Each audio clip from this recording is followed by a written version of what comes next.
MS-19 न्यूजचे Jalgaon जिल्हा प्रतिनिधी शाहिद खान यांची मोठी बातमी समोर येत आहे। जळगाव महानगरपालिकेतून अत्यंत धक्कादायक माहिती समोर आली आहे।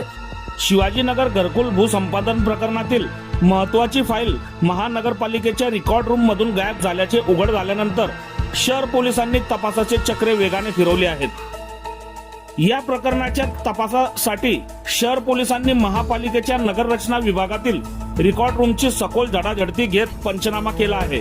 विशेष म्हणजे ई साक्षी ॲपच्या माध्यमातून संपूर्ण रेकॉर्ड रूमचा व्हिडिओ तसेच संबंधित अधिकाऱ्यांचे जबाब डिजिटल पद्धतीने नोंदवण्यात आले आहेत। शिवाजीनगर घरकुल भूसंपादन प्रकरणाशी संबंधित ही महत्त्वाची फाईल नेमकी कोणी गायब केली, यामागे कोणाचा हात आहे आणि या संपूर्ण प्रकरणात आणखी कोणाचा सहभाग आहे का, या सर्व बाबींचा पोलिसांकडून कसून तपास सुरू आहे।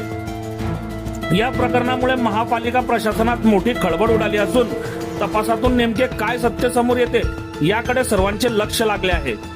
बघत रहा MH19 न्यूज। मुख्य संपादक श्रीकांत वानखेडे सोबत ब्युरो चीफ जोएब सय्यद, जळगाव जिल्हा, महाराष्ट्र।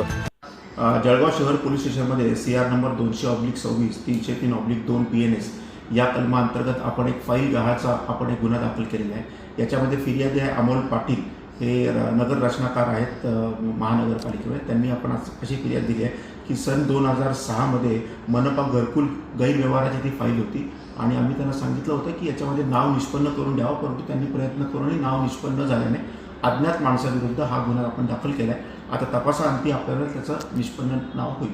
आपण लगेच तपास सुरू केला आहे की जेणेकरून कोणाच्या अखत्यारीत ती फाईल होती आणि ती गायब झाली किंवा गायब झाली किंवा मुद्दामून गायब केली किंवा याच्यामध्ये अजून कोण कोण इन्व्हॉल्व आहे, त्याच्यामध्ये त्याचं मोटिव्ह काय, इंटेन्शन काय, हे तपासामध्ये आपल्याला निष्पन्न होईल।